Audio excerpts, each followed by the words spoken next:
Nueva estrategia de seguridad nacional de los Estados Unidos amenaza con intervenir en toda Latinoamérica si lo considera necesario. El expresidente de Bolivia, Luis Arce, fue detenido en La Paz como parte de una investigación por presunta corrupción. Venezuela califica como grosero el silencio de la Corte Penal Internacional sobre diversas masacres en el mundo, como Palestina y el Caribe. Vicepresidenta de Venezuela llamó a reforzar la unidad de los países latinoamericanos y caribeños ante las pretensiones expansionistas de Washington en la región. Venezuela, segunda potencia deportiva en los bolivarianos. Pelotero zuliano deslumbra con su poder al bate y allanan la sede del fútbol argentino por escándalo de lavado de activos. Y al cierre de esta edición, acompáñenos a ver cómo el regreso del gran bisonte americano ayudará a regenerar el ecosistema del desierto de Coahuila en el norte de México.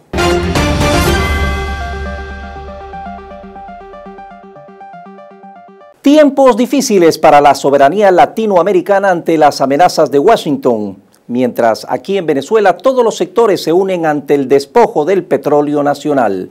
Bienvenidos a las noticias, Melanie. Estas y otras informaciones serán ampliadas en la presente emisión. Comenzamos.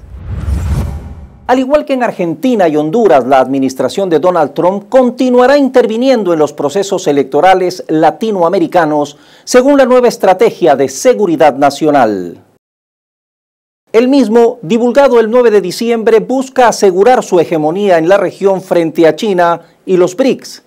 La administración Trump reafirma en la misma la doctrina Monroe que busca restaurar la preeminencia estadounidense en el continente americano y evitar el acceso a sus geografías. La página 33 del documento destaca que se negará a competidores no hemisféricos la posibilidad de posicionar fuerzas o de adueñarse o controlar estratégicamente bienes vitales para los Estados Unidos. El objetivo es, en suma, mantener el unilateralismo construido por la revolución conservadora de Ronald Reagan a finales de los años 80, restando importancia a organismos como UNASUR, el ALBA y la CELAC. El expresidente de Bolivia, Luis Arce, fue detenido el 10 de diciembre en La Paz como parte de una investigación por presunta corrupción vinculada a su gestión como ministro de Economía durante el gobierno de Evo Morales. Los delitos denunciados son favorecimiento al enriquecimiento ilícito, resoluciones contrarias a la Constitución y las leyes, incumplimiento de deberes, uso indebido de influencias y conducta económica. Quiero felicitar a los efectivos de la Fuerza Especial de Lucha contra el Crimen de la División Anticorrupción de la Ciudad de La Paz por haber aprehendido, cumpliendo una resolución de aprehensión emanada por una autoridad fiscal en contra del expresidente Luis Arce Catacora.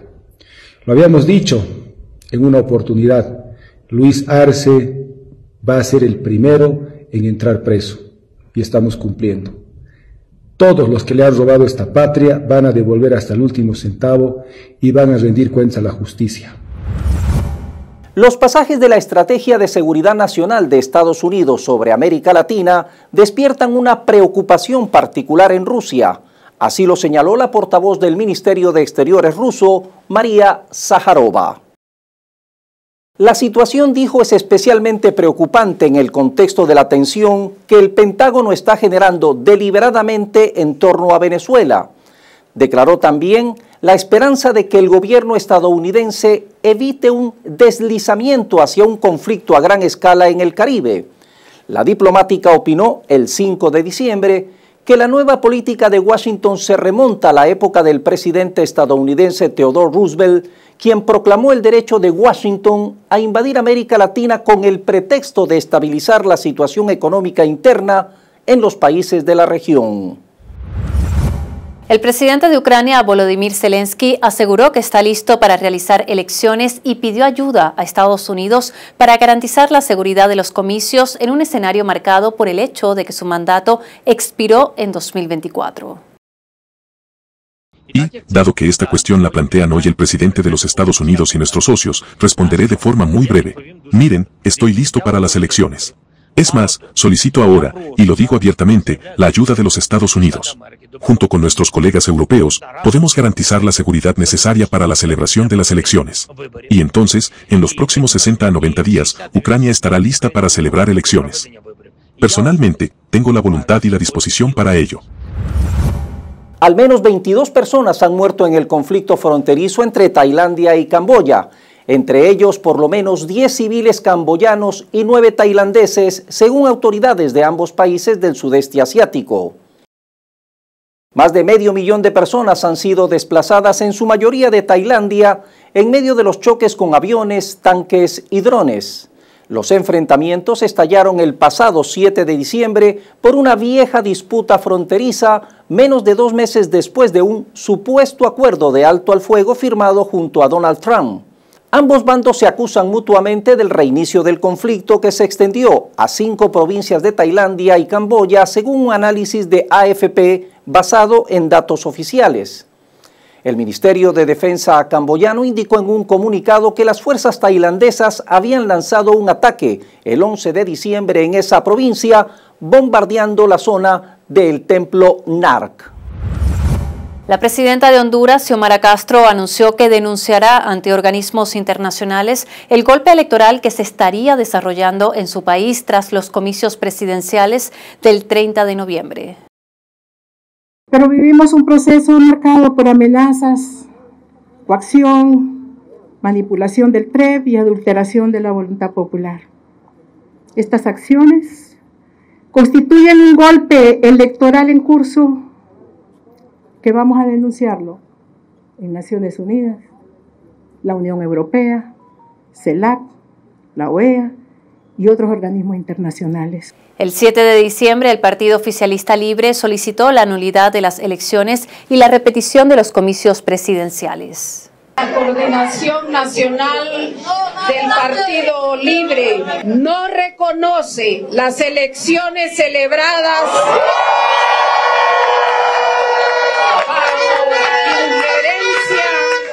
y coacción del presidente de los Estados Unidos, Donald Trump, y la oligarquía aliada, que han embestido al pueblo hondureño con un golpe electoral en curso.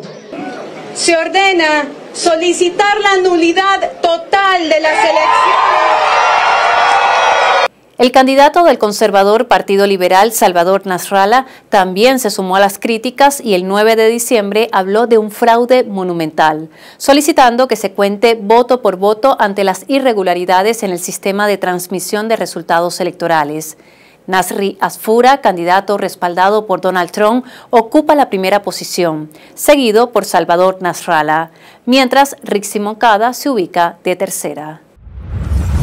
En un giro sorpresivo para la industria del entretenimiento, Netflix y Paramount Global ofertaron para adquirir Warner Bros. Discovery, el conglomerado detrás de un vasto catálogo de películas, series y estudios de animación. Las ofertas, que fluctúan entre los 82.700 millones y los 108.400, podrían convertir a la nueva entidad en la mayor fuerza de contenido audiovisual del mundo, con un portafolio que abarca desde franquicias de acción hasta plataformas de streaming y estudios de producción. Las conversaciones se centran en una estructura de compra que permitiría integrar estudios históricos como DC, las licencias de televisión y un robusto canal de producción. Las autoridades económicas, por su parte, ya han manifestado su interés en evaluar posibles riesgos de monopolio, competencia desleal y efectos tanto sobre precios, innovación y empleo. En estos casos, la aprobación dependería de evaluaciones detalladas de impacto en competencia y, en última instancia, de las autoridades antimonopolio. Alentado por recientes descubrimientos en la costa africana, Uruguay reactivó la búsqueda de petróleo y gas natural en su plataforma marítima. Según expertos, hay posibilidades ciertas de encontrar petróleo y que un hallazgo significativo cambie absolutamente el panorama para el país sudamericano. A pesar de algunos intentos de hallar hidrocarburos en su territorio a lo largo de la historia, Uruguay se mantiene como uno de los pocos países que no cuenta con reservas de petróleo o gas natural, lo que obliga al Estado a importar la totalidad de los combustibles que se utilizan en el país. Namibia y Uruguay eran una misma región en el inicio de la geología, por así decirlo, cuando comenzaron a surgir esas cuencas, y antes de la separación de América y África no había una diferencia geológica entre los dos países, por lo que sus hallazgos alientan la esperanza uruguaya. El Congreso de Perú autorizó el ingreso de tropas de Estados Unidos con armas de guerra a su territorio durante todo el 2026, bajo el argumento de apoyar y entrenar a las Fuerzas Armadas y la Policía Nacional. Con 73 votos a favor, 25 en contra y 2 abstenciones, el Pleno del Congreso aprobó el 4 de diciembre la presencia de personal militar extranjero desde el 1 de enero hasta el 31 de diciembre de 2026, a pesar de las advertencias internas sobre la vulneración de la soberanía nacional. Los efectivos estarán armados y serán rotados cada 3 a 6 meses en diversas ciudades como Lima, Junín, Cusco y Ayacucho. La decisión se produce en un contexto marcado por crecientes tensiones y amenazas militares de Estados Unidos hacia América Latina y el Caribe. En una decisión que ha sido fuertemente cuestionada, el Comité sobre Prácticas de Inmunización de Estados Unidos votó a favor de abandonar la vacunación universal contra la hepatitis B para los recién nacidos. Recordemos que los miembros de este comité fueron seleccionados por el secretario de Salud de Estados Unidos, Robert Kennedy Jr., activista antivacunas de larga trayectoria, después de que él mismo despidiera abruptamente a los 17 miembros anteriores. 8 miembros votaron a favor y 3 en contra para aprobar la medida. Según el informe, los padres y los profesionales de la salud deben considerar los beneficios, los riesgos de la vacuna, así como los peligros de infección. Para aquellos que no reciban la dosis de la vacuna contra la hepatitis B al nacer, se sugiere que la dosis inicial se administre no antes de los 2 meses de edad. Ya se inauguró el vuelo comercial más largo del mundo que conecta Shanghái con Buenos Aires y que promete transformar la conectividad entre Asia y Sudamérica. En la madrugada del 4 de diciembre, un avión de China Eastern Airlines pintado con la temática del Museo Nacional de China y con 282 pasajeros a bordo despegó del Aeropuerto Internacional de Shanghái Pudong rumbo a Argentina. Tras una escala técnica de 2 horas en Nueva Zelanda, llegó a Buenos Aires sin que los pasajeros tuvieran que cambiar de aeronave ni realizar trámites migratorios, lo que permite clasificar el trayecto como un vuelo directo. El recorrido cubre 20.000 kilómetros y reduce el tiempo de viaje entre ambas ciudades de 30 a 25 horas y media. En la práctica, la ida demanda unas 25 horas y media, mientras que el regreso puede extenderse hasta 30 horas por los vientos en contra. La ruta va a operar 2 veces por semana. Un video publicado por la empresa china de robótica NGA evidencia los grandes adelantos de los humanoides en diversos campos, en este caso en tácticas de combate, aunque este fue simulado. La máquina, cuyo nombre en serie es T-800, simula un combate con el gerente de la empresa, Zhao Tongyan, a quien le propina un golpe al mejor estilo de un judoka. La exhibición buscaba refutar a los críticos de la empresa que afirmaban que un video similar anterior no era real, sino que había sido creado mediante inteligencia artificial. La evidencia, a la que acudieron diversos medios de comunicación, se efectuó el pasado 8 de diciembre en Shenzhen, provincia de Guangdong. Las denuncias de acoso que afectan a cargos socialistas españoles reavivan el debate sobre la gestión interna del PSOE y generan malestar entre sus filas, a la vez que alimentan las críticas de la oposición y de sus socios parlamentarios. Tras la condena al ex fiscal general del Estado, Álvaro García Ortiz, las recientes acusaciones contra el secretario de Torremolinos, Antonio Navarro, y el expresidente de la Diputación de Lugo, José Tomé, han situado al partido nuevamente en el centro del debate político. El fiscal general de Honduras, Joel Zelaya, exhortó el 8 de diciembre a los organismos de seguridad del Estado y a la Interpol a ejecutar la orden de captura internacional contra el expresidente Juan Orlando Hernández. Él publicó una copia de la orden emitida en 2023, donde se acusa al exmandatario de fraude y lavado de dinero en perjuicio de la administración pública y la economía hondureña. El documento establecía que debía cumplirse si el acusado era puesto en libertad por las autoridades estadounidenses, como ocurrió el 1 de diciembre tras ser indultado por el presidente Donald Trump. La demócrata Aileen Higgins ganó la carrera por la alcaldía de Miami, lo que le da al partido el control del cargo por primera vez en casi 30 años.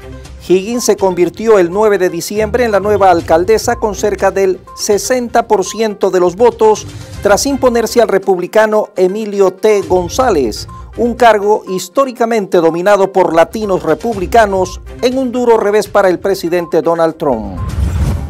Bolivia e Israel restablecieron relaciones diplomáticas el 9 de diciembre en un giro diplomático que genera indignación. El presidente boliviano Rodrigo Paz impulsó esta decisión como parte de una estrategia para sumar aliados en un escenario internacional cada vez más complejo. La Paz había roto relaciones con Tel Aviv en octubre de 2023 debido a las acciones militares israelíes en la Franja de Gaza que han dejado hasta ahora más de 70.300 muertos. Un total de 19 personas murieron y otras 16 resultaron heridas el 10 de diciembre al derrumbarse 2 edificios de viviendas de 4 plantas en la ciudad marroquí de Fez. Esta tragedia se suma a una serie de desafortunados incidentes similares ocurridos en los últimos años.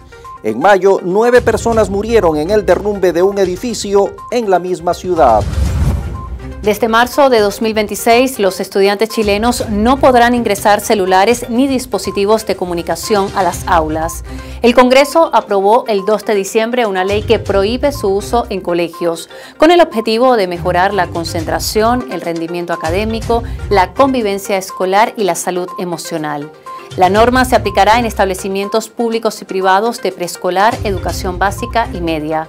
El ministro de Educación celebró la medida y explicó que habrá excepciones por motivo de salud, emergencias o fines educativos. La transición energética presentada inicialmente como un impulso económico y ambiental ha derivado en altos costos y pérdida de competitividad para Europa, según el Wall Street Journal. Los gobiernos europeos prometieron energías limpias que generarían empleos, reducirían emisiones y abarataría el suministro eléctrico. 2 décadas después, la transición ha implicado costos elevados para consumidores y empresas, además de un impacto significativo en la actividad industrial. Llegaron a Argentina los primeros 6 cazas F-16 comprados por el gobierno de Javier Milei a Dinamarca. Este lote inicial forma parte de un total de 24 aeronaves de combate que llegarán al país para fortalecer las Fuerzas Armadas, siendo su mayor adquisición militar de los últimos 50 años. Hoy, cientos de miles de argentinos pudieron levantar la mirada y ver por primera vez a sus ángeles protectores surcando el cielo. Los F-16 son los nuevos custodios del espacio aéreo argentino. Los ladrones que robaron más de 100 millones de dólares en joyas de la corona francesa del Museo del Louvre escaparon con apenas 30 segundos de margen, según declaró el 9 de diciembre una investigación del Senado francés. Detallaron que solo una de las 2 cámaras que cubrían el sector funcionaba y cuando finalmente sonó la alarma, la policía fue enviada al lugar equivocado, informaron los investigadores. Flávio, el hijo mayor del expresidente de Brasil, Jair Bolsonaro, anunció el 5 de diciembre su intención de postularse a la presidencia del gigante suramericano en 2026. La decisión responde a la inhabilitación y prisión de su padre por intento de golpe de Estado. El senador Flávio Bolsonaro, de 44 años, afirmó que cuenta con el respaldo del exmandatario y se mediría muy probablemente en las urnas con el actual presidente Luis Ignacio Lula da Silva. El presidente peruano José Gerí logró que el Congreso avance en el otorgamiento de poderes especiales con el fin de adoptar medidas en materia de seguridad ante lo que consideran una grave crisis de criminalidad. Expertos consultados señalaron que el nuevo esquema podría llevar a una buquelización demandada por gran parte de la población. El secretario general del Partido Socialista Unido de Venezuela, Diosdado Cabello, calificó como grosero el silencio de la Corte Penal Internacional en casos de masacres. Así como a la OEA le llegó su día,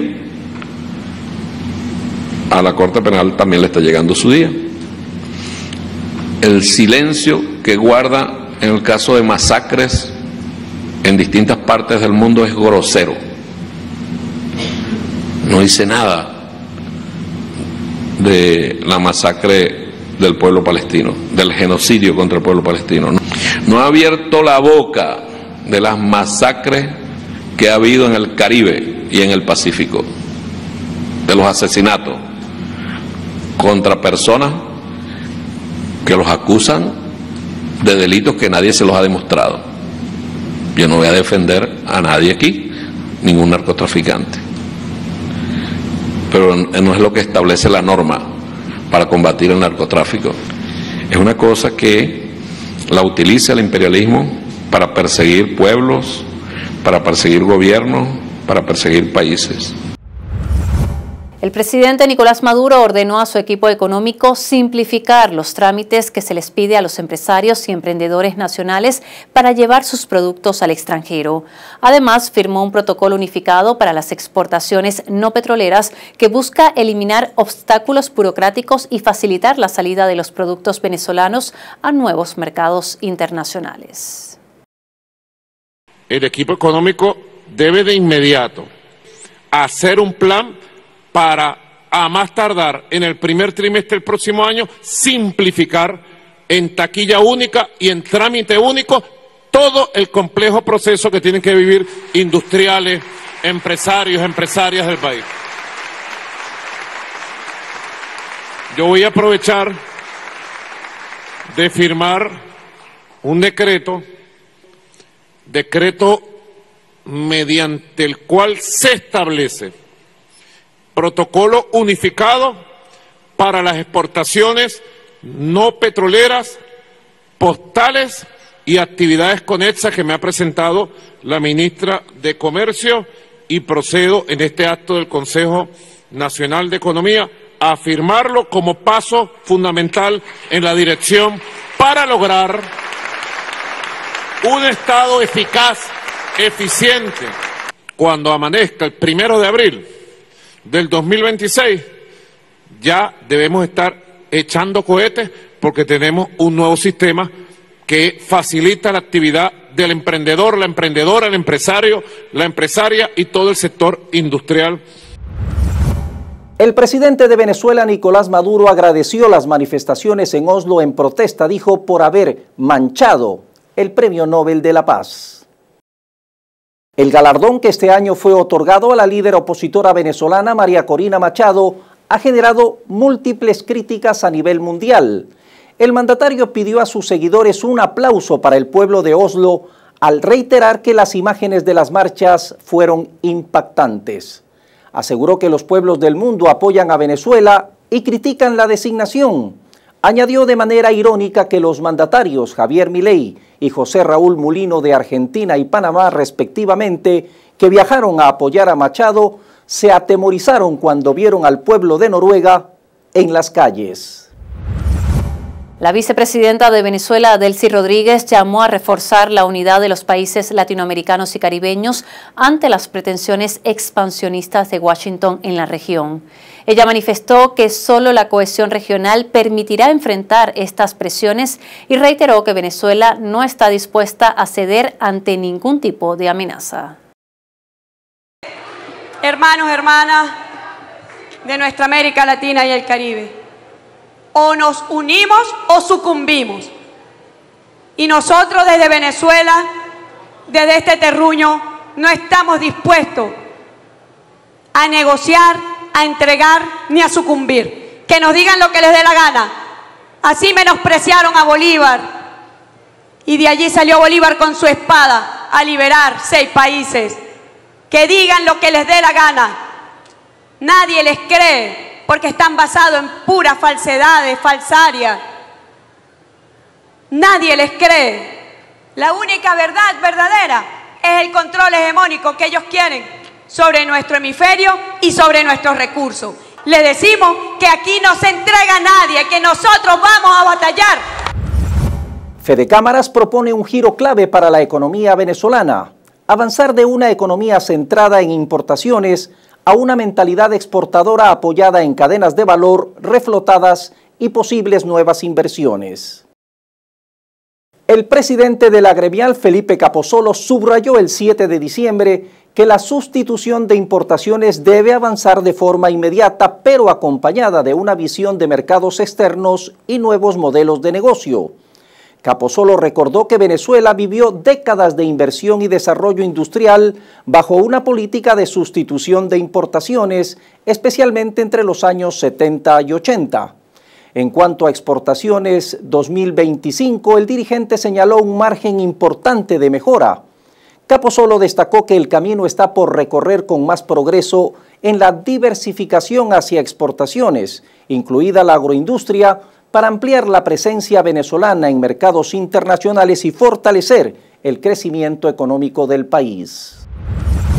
Como un robo descarado y un acto de piratería internacional, calificó el gobierno de Venezuela la incautación de un buque con petróleo venezolano por parte de Estados Unidos.